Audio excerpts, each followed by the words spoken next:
বরিশাল বিশ্ববিদ্যালয় কিন্তু আওয়ামী লীগ আমলে বা ওই সময় কিন্তু এটা প্রতিষ্ঠিত হয়। তো দেখা যাচ্ছে যে এখানে বরিশাল বিশ্ববিদ্যালয়ের ম্যাক্সিমাম শিক্ষকরাই কোনো না কোনো লবিংয়ে বা যেভাবে হোক না তারা আওয়ামী লীগের সাথে সম্পৃক্ত। তো এটার পরিবর্তনটা কেমন করে সম্ভব? এটা কিন্তু আপনি রাতারাতি চেঞ্জ করতে পারবেন না। আপনাকে এখানে শিক্ষকের যে পরিবর্তন আনা প্রয়োজন, নতুন নিয়োগে এই যে আওয়ামী দোসর যেন আবার না পুনর্বাসন হইতে পারে, এভাবে গঠনমূলক যদি আমরা সিদ্ধান্ত নিই বা সেভাবে যদি আমরা পলিসি মেক করি, তাহলে কিন্তু আমাদের জন্য এই যে বারবার আমরা যে ভয়টা পাচ্ছি যে আওয়ামী লীগ পুনর্বাসন সেটা থেকে কিন্তু আসলে সহজে এই সমস্যাটা অবসান হবে। মোটামুটি বরিশাল বিশ্ববিদ্যালয়ের অধিকাংশ শিক্ষকরাই এই কাজের সাথে বা আওয়ামী লীগের যে যেটা সম্বন্ধে আমরা পরিচিত তাদের সাথে কিন্তু তারা সম্পৃক্ত, এটা একদম স্পষ্ট বোঝা যায়। এই আন্দোলনে যারা শিক্ষার্থীদের যে আন্দোলনকে, যৌক্তিক আন্দোলনকে যারা বিভিন্নভাবে কলাকৌশল করে বা বিভিন্ন পরিকল্পনার মাধ্যমে যারা বাধাগ্রস্ত করার চেষ্টা করছে, যেই হোক না কেন তাদেরকে দৃষ্টান্তমূলক শাস্তির আওতায় আনতে। বরিশাল বিশ্ববিদ্যালয়ে শিক্ষকদের যেই জুম মিটিংয়ের ভিডিওটি সারা বাংলাদেশে ছড়িয়ে পড়েছে, এর মাধ্যমে আমরা বরিশাল বিশ্ববিদ্যালয়ের শিক্ষার্থীরা এক কথায় লজ্জিত হয়েছি সারা বাংলাদেশের কাছে যারা আমাদের শিক্ষক, যারা আমাদেরকে শিক্ষাদান করেন, নৈতিকতা পাঠ দেন, তাদের যে অবস্থান ছিল জুলাই বিপ্লবের সময় সেটা আমাদেরকে লজ্জিত করেছে। আমরা তাদের নৈতিকতার অবস্থান নিয়ে শঙ্কিত। এর দ্বারা আমরা এটা বলতে পারি যে যারা আমাদেরকে পাঠদান করেন, সরাসরি ক্লাসে আসেন, যারা আমাদের নৈতিকতা শিক্ষাদান করার চেষ্টা করেন, যাদের কাছ থেকে আমরা শিখতে চাই, কিন্তু তাদের যে অবস্থান, তাদের যে আস্ফলন, তাদের যে কথাবার্তার মাত্রা, এর দ্বারা আমরা সত্যিকার অর্থে আমরা লজ্জিত হয়েছি, শঙ্কিত হয়েছি। আমরা এখন তারা আবার আমাদের সামনে আসবেন, তারা নৈতিকতার কথা বলবেন, পাঠদান করবেন, সেই ব্যাপারটা সাধারণ শিক্ষার্থীরা, ওভারঅল কোনো শিক্ষার্থী এটা স্বাভাবিকভাবে নিতে পারবে না। কারণ তখন জুলাই বিপ্লবের সময় যে পরিস্থিতি সৃষ্টি হয়েছিল সেখানে তারা যে অবস্থান নিয়েছেন, তাই আমরা বলতে পারি যে নৈতিকতার প্রশ্নে তারা একদম এখানে কোনোভাবে উত্তীর্ণ হতে পারেননি। তাদের যে নৈতিকতার অবস্থান তা জাতির সামনে মুখোশ উন্মোচিত হয়ে গেছে। তাই আমরা চাই তারা যদি বিশ্ববিদ্যালয়ে আসেন, তারা শিক্ষক হিসেবে শুধুমাত্র পাঠদান করতে পারেন, কিন্তু নৈতিকতার কোনো শিক্ষা কিংবা কোনো ভালো কাজ, কোনো নির্দেশনা তারা আমাদের কাছে দিক, সেটার প্রশ্নে তারা আর আমাদের সামনে আসার মতো নৈতিক অবস্থান হারিয়েছেন বলে আমরা মনে করছি। যে 5 আগস্টে পূর্ববর্তী সময়ে শিক্ষার্থীদের পক্ষ নিয়ে কথা বলার কারণে কৌশলী কথাবার্তা বলেন, যেখানে শিক্ষার্থীদের আন্দোলনকে তিনি সমর্থন করেন এবং এক দফার যে আন্দোলন, সেই আন্দোলন কিন্তু সমর্থনের আভাস তার ভিতরে পাওয়া যায়। তাকে কিন্তু রোধ করার জন্য, তাকে কোণঠাসা করার জন্য আমাদের এই শিক্ষক মহল, ফ্যাসিস্ট হাসিনার এই শিক্ষক মহল, গন্ডা বাহিনী, সন্ত্রাসী বাহিনী, তাদেরকে কিন্তু কণ্ঠরোধ করতে চেয়েছিল। তার বাস্তবায়ন করতেছে এই 5 তারিখ পরবর্তী সময়ে বাংলাদেশের অন্য কোথাও কিন্তু এমন ফ্যাসিজম হওয়ার সুযোগ নেই। কিন্তু আমার বরিশাল বিশ্ববিদ্যালয়ে দেখা যাচ্ছে কি 5 তারিখ পরবর্তী সময়ে এই ডক্টর সুচিত্রা শর্মিন ভিসি হিসেবে আসার পর দিয়েই এই ফ্যাসিস্টদের কিন্তু তিনি প্রতিষ্ঠিত করার চেষ্টা করছেন। তারই বাস্তব উদাহরণ অধ্যাপক আমাদের শিক্ষক কায়ুম স্যার, যাকে তিনি যে তৎকালীন সময়ে আন্দোলনকে ধূলিসাৎ করার জন্য, আন্দোলনকে বানচাল করার জন্য, এই আন্দোলনকে বিএনপি জামাতের আন্দোলন বলে ট্যাগ দিয়ে শিক্ষার্থীদেরকে দমন করার জন্য যে বিভিন্ন কৌশল অবলম্বন করেছে, সেই শিক্ষককে এখনও সে বিভিন্ন ভাবে পুরস্কৃত করে যাচ্ছে। এটা কোনোভাবেই গ্রহণযোগ্য না।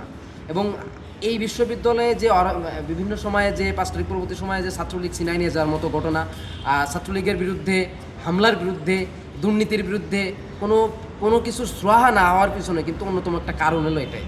ভিসি নিজে ফ্যাসিস্টের লোক এবং সে একই সাথে এই ফ্যাসিস্টের সাথে সহযোগী যারা, তাদেরকে কিন্তু ঐক্যবদ্ধ করতেছে এবং তাদেরকে বিভিন্ন জায়গায় রিপ্লেসমেন্ট করতেছে, প্রতিষ্ঠিত করতেছে তার সুবিধা মতো করে, যাতে শেখ হাসিনার রেখে যাওয়া যে কাজগুলো, বাকি যে কাজগুলো ছিল সেগুলো কিন্তু তিনি প্রতিষ্ঠিত করতেছেন। এমনও হইতে পারে বরিশাল বিশ্ববিদ্যালয়ে হাসিনার যে কাজগুলো এইখান থেকে আবার শুরু করার মতো প্ল্যান কিন্তু তারা করতেছে। এর কিন্তু অন্যতম উদাহরণও মানে বাস্তব কিন্তু দেখা যায়, যেখানে শিক্ষার্থীদের ছাত্রলীগের বিরুদ্ধে প্রশাসন মামলা করতে পারে না, বিচার করতে পারে না, কোনো প্রকার কোনো ব্যবস্থা নিতে পারে না, সেখানে শিক্ষার্থীদের যৌক্তিক আন্দোলনকে কেন্দ্র করে, একটা অনাকাঙ্ক্ষিত ঘটনাকে কেন্দ্র করে শিক্ষার্থীদের বিরুদ্ধে মামলা হয়। বিশ্ববিদ্যালয়ের শিক্ষক বলতে গেলে শুধু যে তারা শ্রেণীকক্ষে পাঠদানকারী তা না, তারা হচ্ছে আমাদের সমাজের বিবেক। তারা আমাদের আইডল, আমরা সব কিছুই তাদের ফলো করি। আমাদেরও একটা আছে যে আমরা বিশ্ববিদ্যালয়ের শিক্ষক হব এবং সমাজের বিবেক হব এবং সবাইকে সেভাবে দিক নির্দেশনা দেবো।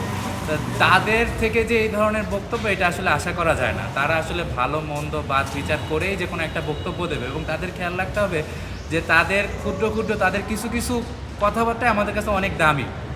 তারা আমাদের রোল মডেল হিসেবে তাদেরকে আমরা ফলো করি। তো তারাই না জেনে শুনে সরকারের পক্ষে এইভাবে অবস্থান করছে, স্বৈরাচারী সরকারের বিপক্ষে। এটা তো একদম স্পষ্ট দেখা যাচ্ছে যে স্বৈরাচারী সরকার ছিল, ফ্যাসিস্ট সরকার ছিল, তারা যে এইভাবে না জেনে শুনে একদম তারা সেখানেই অবস্থান করবে, এটা আসলে খুবই স্পর্শকাতর। এটা আসলে আমার স্টুডেন্ট হিসাবে মানে তাদের পক্ষ থেকে এই ধরনের বক্তব্য আসলে মানে নেওয়ার মতো না। এটা আসলে তাদের অবশ্যই বাদ বিচার করে বক্তব্য দেওয়া উচিত। এবং এই ধরনের যে শিক্ষকদের যারা আছে তারা মানে কিভাবে হচ্ছে বিশ্ববিদ্যালয়ের মতো জায়গায় শিক্ষক হিসেবে ঠাঁই পেলো, এটা আসলে আমার জানা নেই। অ্যাকচুয়ালি বাংলাদেশ প্রেক্ষাপটে টিচারদের রাজনীতি দিয়ে বাংলাদেশের লাভবান নাকি, সেই ক্ষেত্রে যদি আপনি দেখতে চান, বেসিক্যালি টিচাররা রাজনীতিতে ইনভলভ হয়ে আমাদের যতটুকু উপকার না করে তার চেয়ে বেশি আমরা অপকারিতার শিকার হয়ে যাই। এই টিচার পলিটিক্স করার কারণে দেখা যায় আমাদের বিভিন্ন ডিপার্টমেন্টের বিভিন্ন ক্লাস স্যারদের মধ্যে কোন্দল লেগে থাকে। এছাড়া সেশন জট, তারা দেখা যায় যে ক্লাসের দিকে মনোযোগ না হয়ে তারা বিভিন্ন পলিটিক্স অ্যাক্টিভিটিসে নিজেদের ইনভলভ করে। এক্ষেত্রে আমরা স্টুডেন্টরা অনেকভাবে আমরা ক্ষতির শিকার হই। আর টিচার পলিটিক্স করার কারণে তারা দেখা যায় অনেক যেগুলো কাজ একটা টিচার দ্বারা আসলে করা সম্ভব নয়, তারা পলিটিক্সের কারণে শুধু ওইসব কাজ করে তাদের নিজেদের যে স্বার্থ তারা সেটা হাজির করতে ব্যস্ত থাকে। আমরা একইভাবে জুলাই আগস্টে বিশ্ববিদ্যালয়ের শিক্ষকরা যেখানে তাদের দায়িত্ব ছিল সাধারণ শিক্ষার্থীদের পাশে এসে তাদের সাথে একসাথে কাঁধে কাঁধ হয়ে রাজপথে ঝাঁপিয়ে পড়া, কিন্তু তারা তা না করে বরং তারা শিক্ষার্থীদের বিরুদ্ধে যেয়ে তারা একটা অনলাইন সভা করে, যেটাকে আমরা সত্যি খুবই দুঃখজনক।